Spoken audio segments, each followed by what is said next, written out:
This conference will now be recorded. Hey guys, I hope you can see my screen. So from today onwards, we are going to talk about data frames in Spark. So what are data frames and why do we need it? So before talking about data frames, in fact, there is one important question which I would like to ask. Why RDDs are slower than data frames? So we call it as DF in short.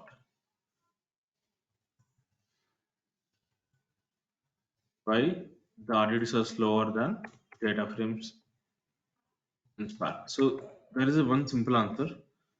So data frames or DFs uses something called as catalyst optimizer,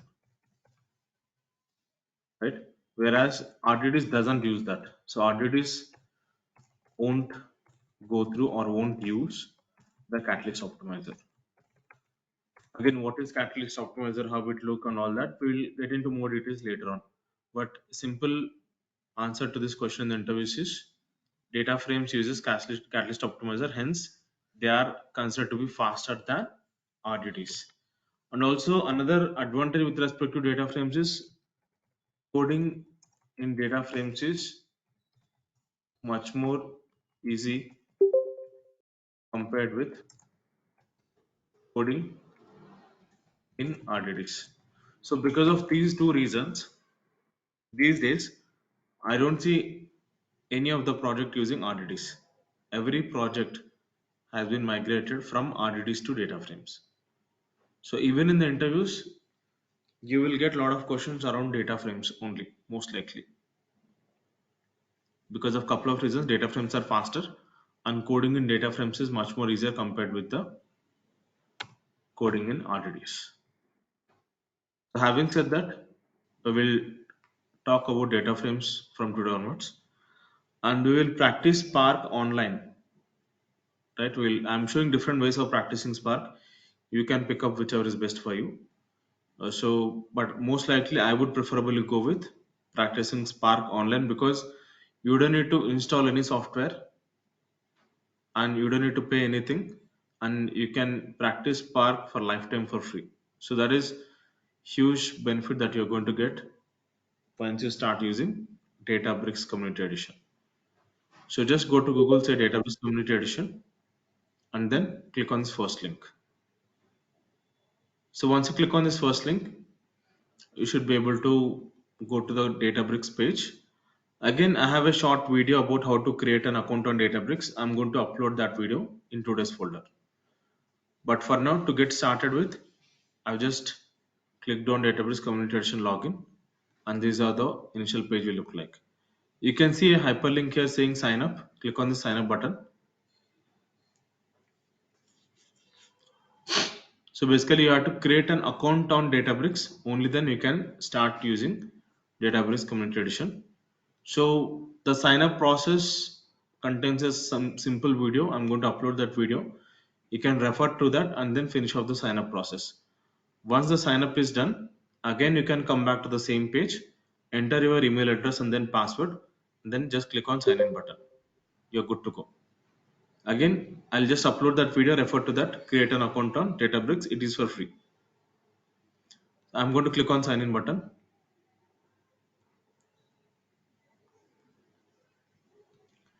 So this is how the initial look and feel of Databricks user interface will be. So go to the left hand side, you can see compute section, click on that and then click on create compute. So this will create a single node cluster for us where Spark is automatically installed and you don't need to install anything else. So you can just give any name, let's say Databricks cluster is the name that I would like to give. You can give anything, then just click on create cluster button. That's it. It will automatically take care about creating a single node cluster for you on which Spark has been automatically installed. So but you have to wait for a couple of minutes here for the cluster to start up. And by the way we are going to practice in Databricks is almost like you are going to practice on Jupyter notebooks. almost the look and feel will be almost same. So you can see that it's going to take a bit of time to start the Databricks cluster. So let's wait for 2 minutes.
So just refresh the browser once.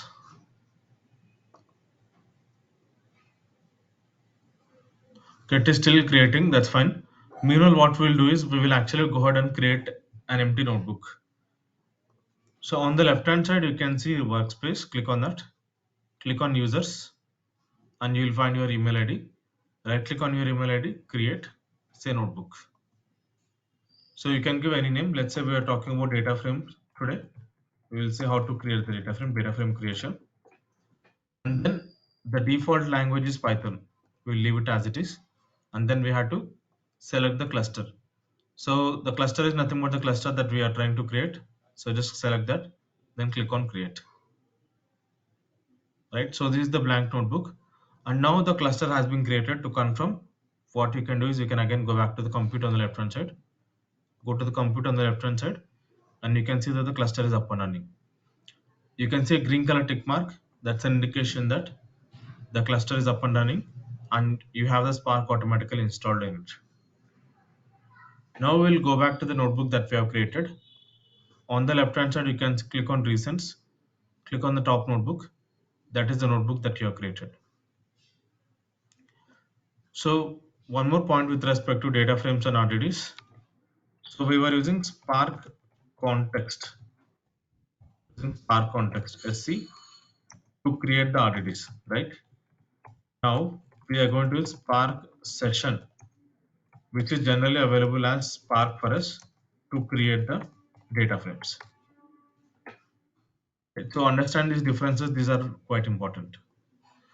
So on Databricks Community Edition, we don't need to basically install anything. So it's automatically available. Just to confirm, you can just say Spark, Shift Enter, and we'll also have Spark session automatically available by default. You can just do one more thing, type of Spark, Shift Enter. You can see Spark session is automatically available, right? And by the way, if you look at this user interface of Databricks Notebook, it is almost same as a Jupyter Notebook, right? You are going to write the code in the cell, and to run any cell, you can see the command is to run Shift Enter on your keyboard. Now we can even add headings within the notebook. To add headings, we have to use %MD. MD stands for markdown. %MD markdown. We have to use hash symbol or pound symbol. And then say df. Df is shortcut for data frame. Df creation by using a file. By using let's say CSV file. Df creation by using CSV file. Shift enter. That will add a heading for you.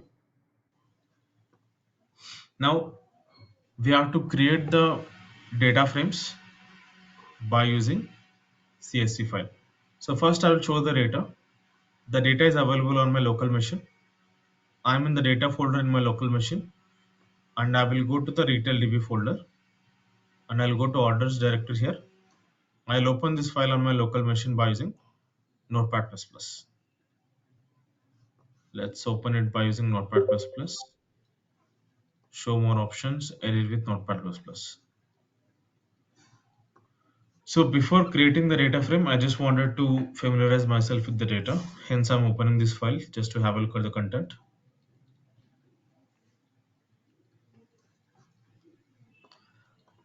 So this is the data that we have got.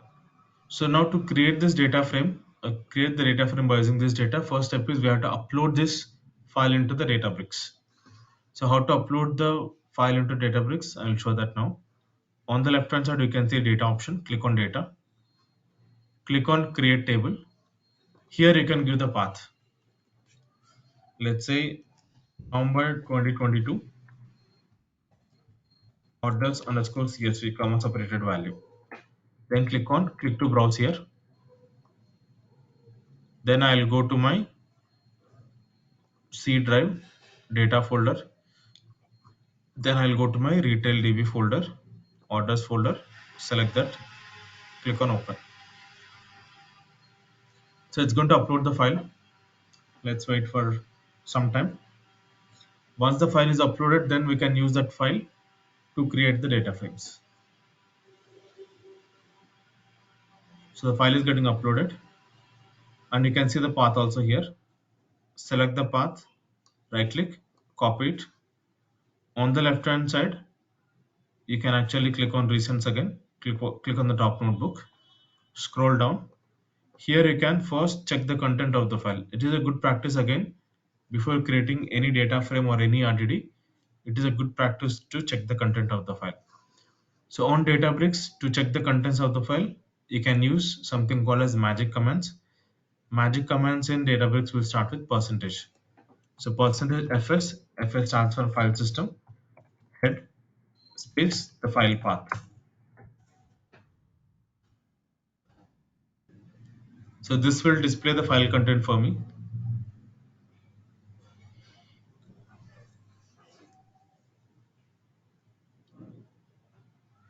So now you can have a look. You can have a look at the content. So we are good. The content is looking good. We will use this file now to create the data frame. As I told, to create the data frame, we are going to use Spark session, and Spark session is available on Databricks with the name called as Spark, and we have confirmed the same, right? So now before creating the data frame, let me ask you one interview question. How do you get the data frame reader? So when you say type of Spark session dot read, you will get the data frame reader. Okay? So data frame reader is something that we are going to use to create the data frames. So let's say I would like to give the name as orders underscore df equal to Spark session dot read. This will give me the data frame reader. Then I'm going to mention dot csv. Then in the double quotes mention that path. That's it. Enter. This will run the cell for you and then it will create a data frame for you. So you can just say type of orders underscore df. So you can see that we have the data frame created. Now to look at the contents of this data frame, what you should do is you should basically run show command. Show is actually called as an action in data frames. Show will by default display first 20 records from the file. You can see that you are seeing the top 20 records from this file. So how can you see top 20 records? If you can scroll down, it's going to show it as only showing top 20 rows, right? Now let us look at the data carefully again. Everything is fine, but there is one problem. What is the problem? The column names are not showing up anything, right? So when you create a data frame, the column names are not showing up anything. And when you create a data frame from CSV, this is a common problem. So what we have to do is we have to fix this problem by using dot to df, mention your column names here. So We are already familiar with this data. So the first column is order ID. I'm going to mention the column names. And the second column is order date. And the third column is order customer ID. And the fourth column is order dates. Run this cell once again, shift enter to run it again.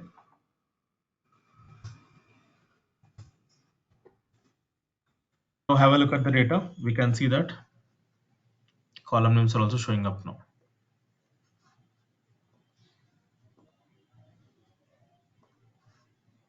Right? Column names are also showing up now. So that is how we can actually create a data frame by using Spark session. Spark session.read will give me data frame reader. And .csv we are mentioning the path. And we are using .2df to actually give the column names. And we can see the column names showing up now. So let's do one thing. Let's try to create the same data frame again. But this time I'm going to use JSON data. Right? So let me first show the data for you. So before showing JSON data, this is the CSV data. Do you see any column names or anything here in CSV data? I don't see anything. But if you open the JSON data, you will find all the column names within that file itself. So let me open the file and you can see that it is showing the column names also. Order ID, order date, order customer ID, and then order status. So now let us use this file to create a data frame. The first step is to upload this data. So click on data on the left hand side, create table, November 2022, orders underscore JSON. So here you can actually click to browse, go to the retail DB JSON folder, go to orders, select that file, click on open.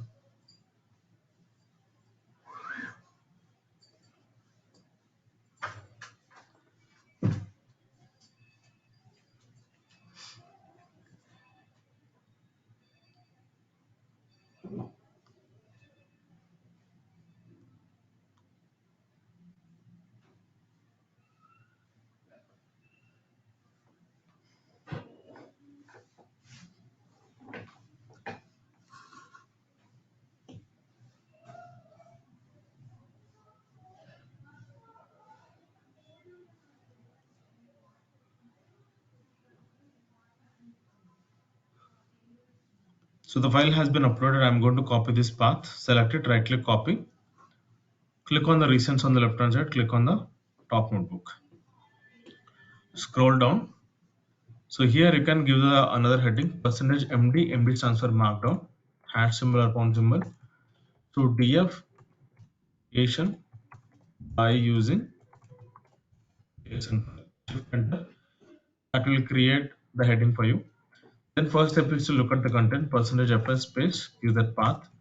Look at the contents of the file for creating the data frame. The content is looking good. So I will use this file now to create the data frame. So let me go ahead and show how to create a data frame. Orders underscore df underscore JSON equal to Spark session dot read dot JSON, and then you can give the path. Hit enter. That will create a data frame for you. If you want, again you can confirm the same by using type of data frame name. Showing as df data frame. So to look at the contents, I can just use show. Show is an action which will display first 20 records from this data frame. So you can see that it is displaying first 20 records, only showing top 20 rows. And interestingly, it is showing up the column names for us, right? Column names are also showing up. Because it is the JSON data, it automatically contains the column information. Hence, it will use that to create the column names also.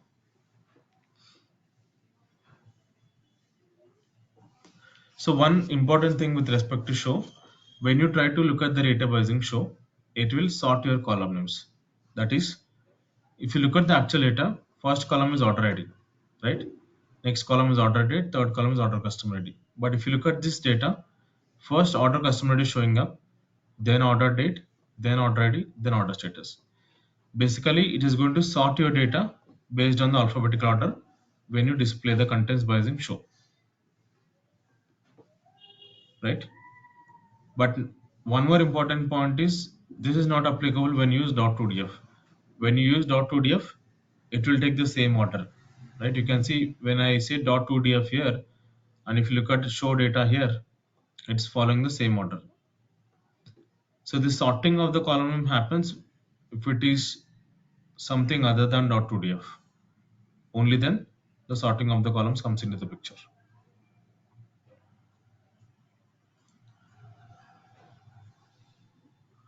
Right? Now let's create one more. Let's create the data by using products. Again, this is products JSON data. Let me show the data for you. So you can see there are various columns: product ID, product category ID, product name, right? Product price, product description. There are many columns. So by using this data, let's go ahead and then create a data frame. Let us upload the data.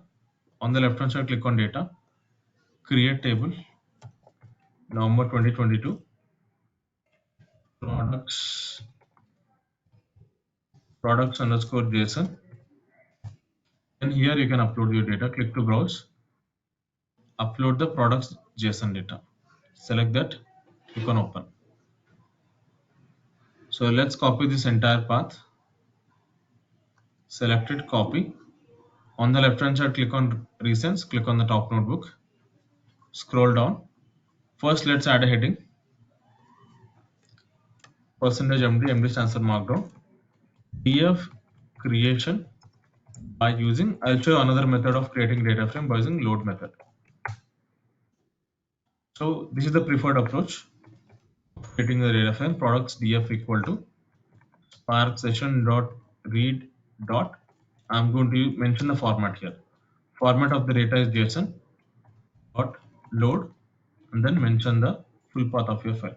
So this is the preferred way of creating a data frame in Spark. Shift enter. So this is creating a data frame for me. You can take the data frame name, then say dot show. You can see the content, right? And also, as I told, when you use show method here, it is sorting the data based on the alphabetical order. Because if you look at the actual data, the first column is product ID. But now the product ID column is showing in the middle because it is sorting the data based on the alphabetical order. Hence, product category ID is showing first, product description is showing next, product ID, and all the rest of the columns. So this is how we can create a data frame by using the format, whichever is the format it is, JSON, and then load, give the full path of your file. Now I'll talk about show method, show action. So show is actually an action in data frames. It is generally used to display first 20 records, right? Suppose I wanted to see only the 5 records, only top 5 records. I don't want to see all the 20 records. Then you can say data frame name dot show of 5. That will display only the top 5 records for you, not 20 records. Only showing top 5 rows. And now guys, if you look at the output here, you can see product image. It is displaying the content, but you can see 3 dots. What is the meaning of 3 dots? It is nothing but data is still there, but it is not showing up, right? Basically, it is truncating the data. After 15 character length here, it will truncate your data, right? Because if you look at product image actual data in the file, this is the product image. It's a huge one, right? It is crossing close to 60-70 characters.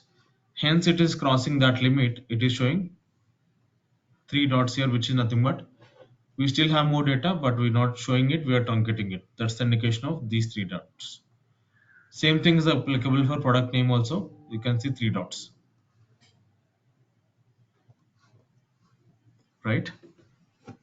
Product name.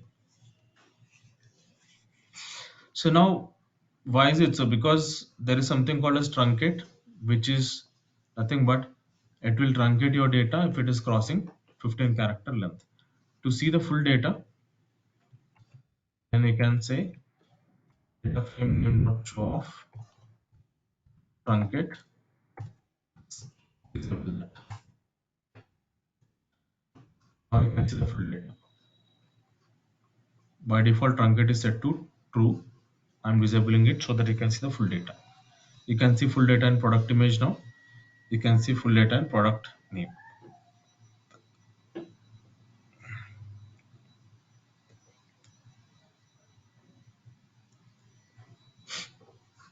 Right? Now what if I just want to see only top 5 records and I want to see the full data for those 5 columns or 5 rows, sorry. Then what you could do is you could say product df.show of 5 and this will show only top 5 records as well as you should be able to see the full data, right? So that is with respect to the show. Show is an action and these are the different variations of show. Any questions till here? Anybody have any questions?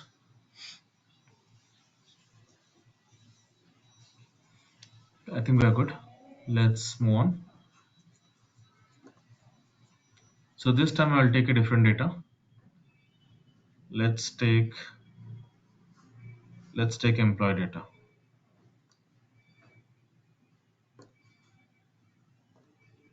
So let's take this employee data. Observe here this data contains the column names also, right?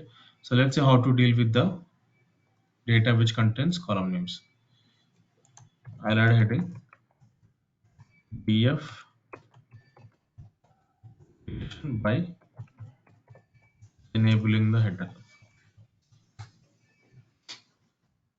So on the left hand side, click on data, create table, November 2022, employee underscore CSV, upload your file.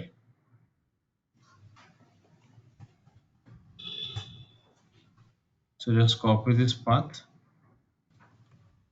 On the left hand side, click on recents, click on the top notebook, scroll to the bottom. So here you can see the content by saying %fs space head and then give the path. Now look here, we have got the column names also showing up here. So let us go ahead and create the data frame. Employee data frame equal to spark session dot read dot format and then format is CSV dot load and then give the path. So make sure there are no spaces in the load, otherwise it will not recognize. If you have any spaces, also remove the spaces. So let's run this. Data frame has been created.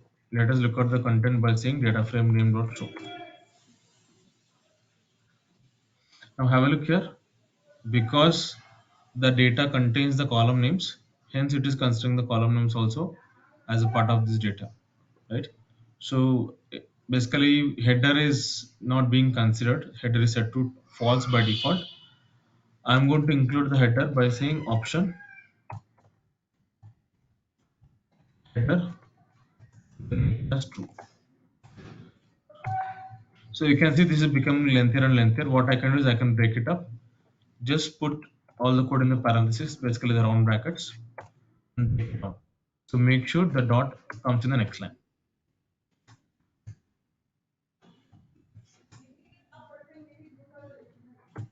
Then run this cell again. Because I'm setting header equal to true, this time it should show the data clearly. You can see the column is also showing up fine. Now let's look at one more data. So let us look at this departments file. Yeah, so look at this departments file. So this contains department ID and department name as the column names. And then you can see the pipe symbol, the vertical symbol is being used as the file delimiter or the not file delimiter, field delimiter. So let's see how to deal with this data. So let me add a heading. So df creation by using pipe delimited data. So what is the symbol of pipe? The symbol is called as pipe symbol. So first let's upload the data. On the left hand side, click on data, create table, November 2022. So department underscore type. So let's upload the department data.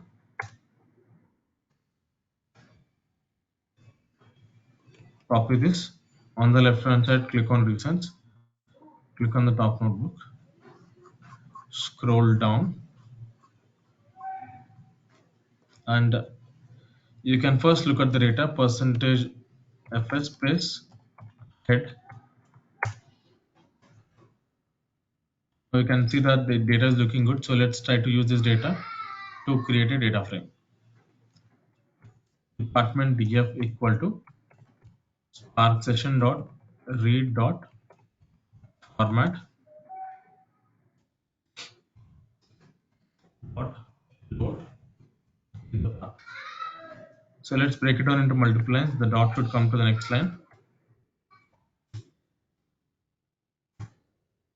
Let's run this.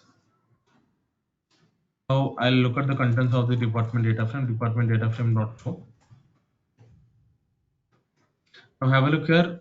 There are two problems here. First one is it's not showing the data clearly because here the pipe symbol is the delimiter or the separator between all the columns, right? So you have to mention that dot option set the delimiter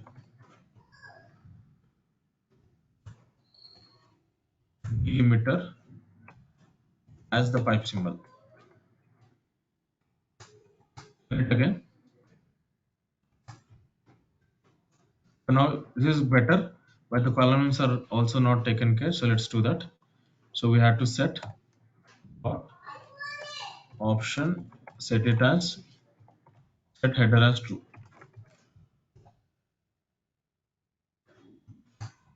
Let's run it again. There is a typo. Let's run it one more time. Now you can see the column names and the data is all looking perfectly fine. Because by default, comma is the delimiter. Hence, we were not mentioning delimiter in the previous data frames. But now here the delimiter is not comma, it is pipe symbol. Hence, we have to specifically mention that by using delimiter and then that exact symbol. Only then you can create your data frame properly.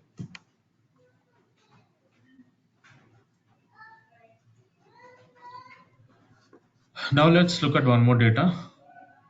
Let us look at students data. Students nested JSON data. Show more options. So look at this data. This is the JSON data, but this is nested JSON, right? You have one JSON with another JSON object, so that's why it's called a nested JSON. So let's see how to create a data frame by using this data. I'll add a heading. df creation by using nested JSON data. So first step is to upload this data. So on the left hand side, click on right click. 1 minute.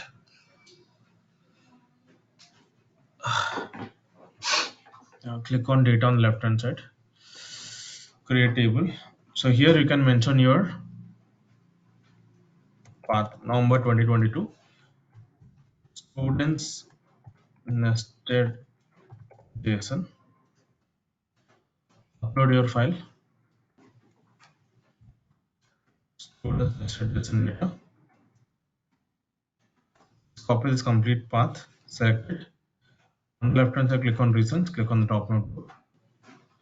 Scroll down. Then you can first look at the contents, percentage fs space head, and then give that path. Now have a look at the data. This is how the data is looking like. Now let's go ahead and create a data frame. Students df equal to spark session dot read dot format is JSON dot load, then give the path. So break it down into multiple lines. Always the dot should go to the next line. So let's run it. Data frame name dot show. So you can see that it is not working because the reason is this is not the normal data. Normal data, it is a nested data where you have one nested JSON object within the other one. If this is the case, then you have to set dot option set option multiline as true. Multiline as true. Let's run it again. Have a look here. We can actually create the data frame. And to see the full data, what you could do is you could actually set equal to false. So you can see the full data. So that's how we can deal with it.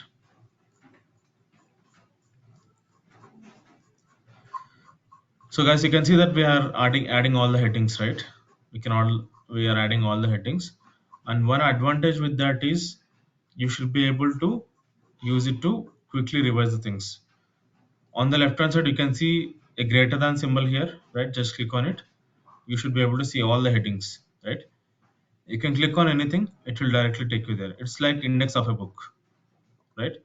It will directly take you there. This will help you for quick revision before the interviews, right? Also, if you wanted to hide this, again click on the less than symbol, that will hide it for you. If you wanted to look at the contents again, you can again just click on the greater than symbol, that will show it up for you, right? So that's how you can play with it. Now let me try to talk a little bit about the options that we have got. You can see the data frame, the notebook name that we are given is df creation, right? If you want to change it also, you can change it later. Just let's say November 2022, hit enter. Now we have changed the notebook name to be data frame creation November 2022. And we can see that we are using Python as the language by default, that we are using right now. And also on the right hand side, you can see top right corner, you can see this is attached to a notebook, attached to a cluster called as Databricks cluster. This is nothing but the cluster that we have created, right? So, and also you can click on this file option, and what you could do is you could actually download this notebook also. Suppose you can say export. Suppose I want to share this file with you in HTML format to refer it, then you can just click on HTML. That gets downloaded in the HTML format. Then open that file.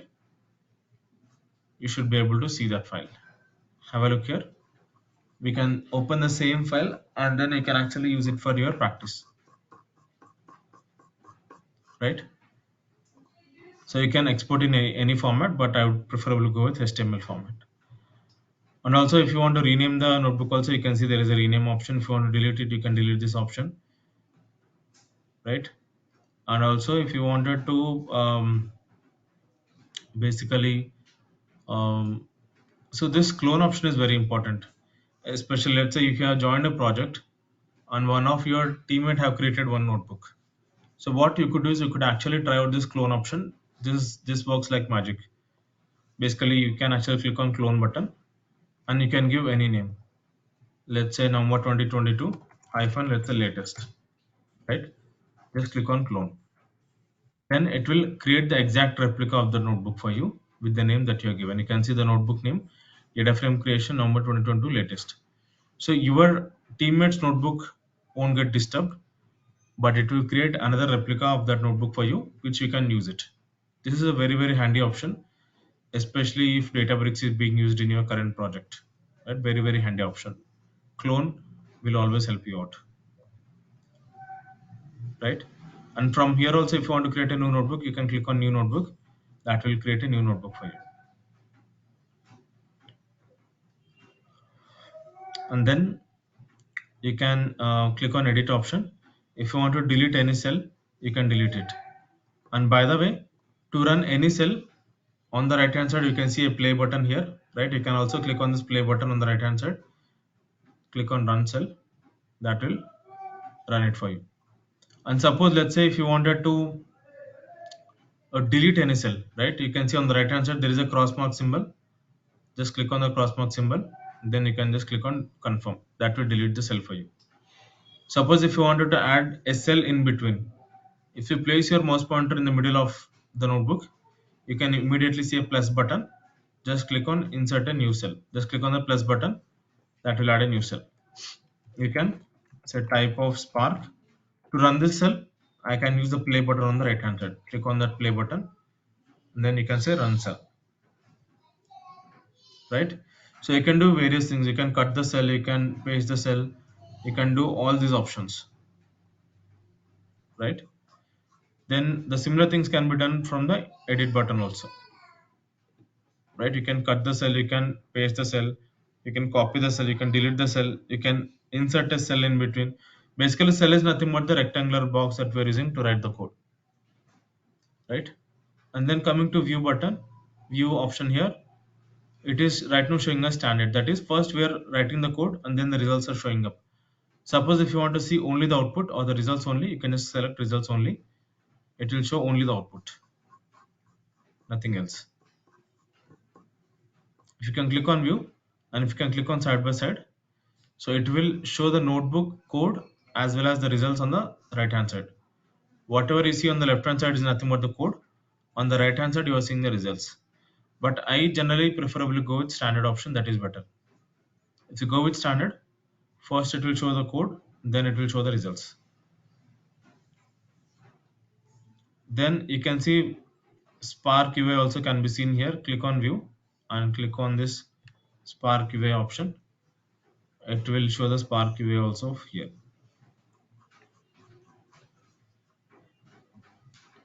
Right, click on view again.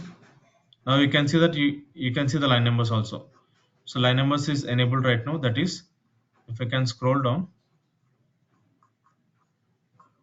in your code it will show the line numbers. You can see 1 2 3 4 5 6 is showing up on the right hand side, right? On the left hand side, right?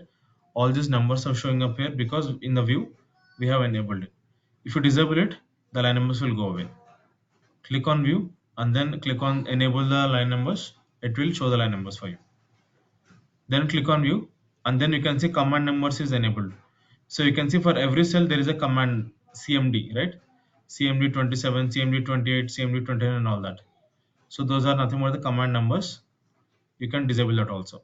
If you disable that, it won't show that numbers for you.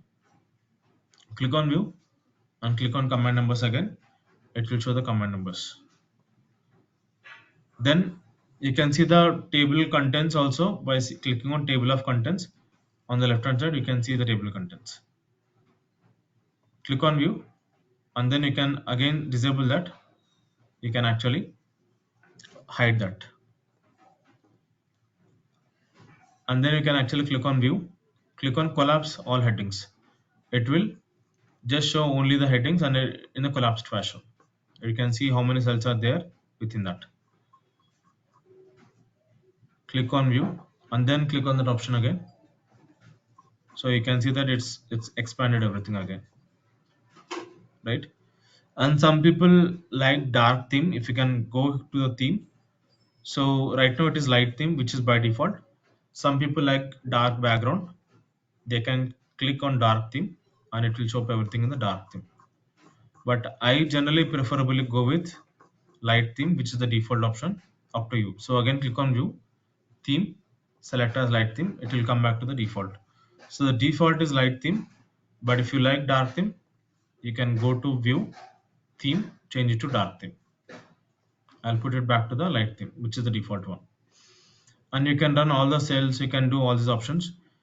You can run all the cells, you can run all the cells above, below. All these options are available for you, right? So if you want to see all the keyboard shortcuts, you can go to help, click on keyboard shortcuts. So this is a pretty awesome user interface that we have got with Databricks. And one good thing with respect to this is, in Spark Shell that we were trying out day before yesterday and yesterday, one disadvantage is if you close the terminal, all the work that you have done is gone. If you want to reverse it later, you cannot do it. But with respect to Databricks, even if you terminate the cluster, you will still have these notebooks saved. Let me show that. Now I'm going to terminate this cluster now. On the left hand side, go to compute. Cluster is up and running now. But what I can do is I can click on three dots on the right hand side, then click on delete, then click on delete. So I'm trying to delete the cluster, completely destroying the cluster.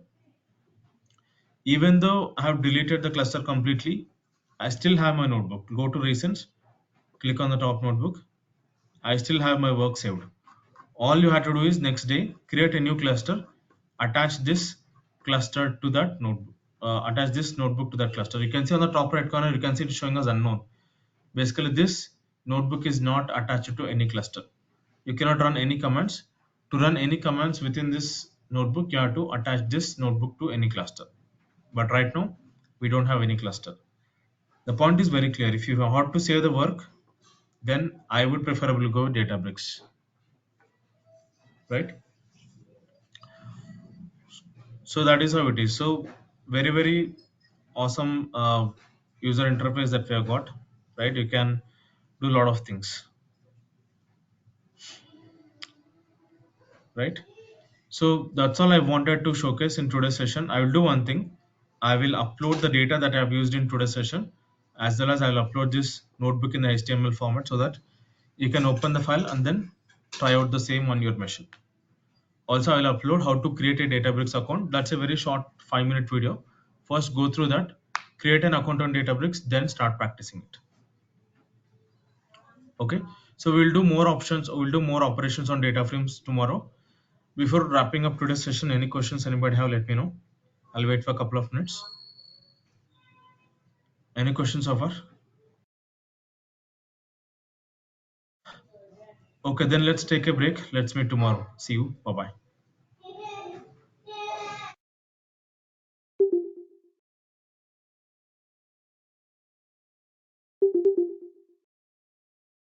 Hello. Hey, hi Tarun, tell me. Yeah, I joined today only, so could you please share yesterday's and day before Sure, yesterday's do one thing. CVs? Put your email ID in the chat box. I'll share the recordings. Yeah, sure, sure. Okay. Okay, okay. Thank you. See you. Bye. Thank you. Bye.